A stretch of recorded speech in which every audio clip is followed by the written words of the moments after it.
अस्सलामुअलैकुम। सब तो पहला तो अमर सवेरा टीवी ते वेखण वाले जिन्ने साडे भैन भरा ने ते असी बैठे इत्थे अंजम सुरैया साहब को रहीमे शाह दे विच आपदे घर बैठे आपदे घर बैठे हैं।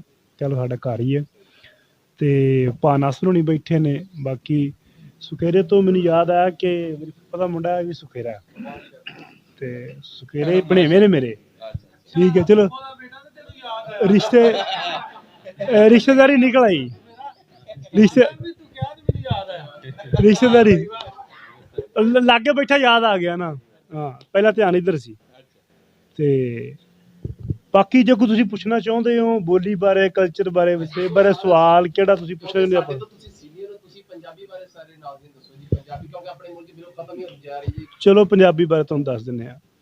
पंजाबी बारे गल है जी कि असी मुल्क दी मेजोरिटी हाँ।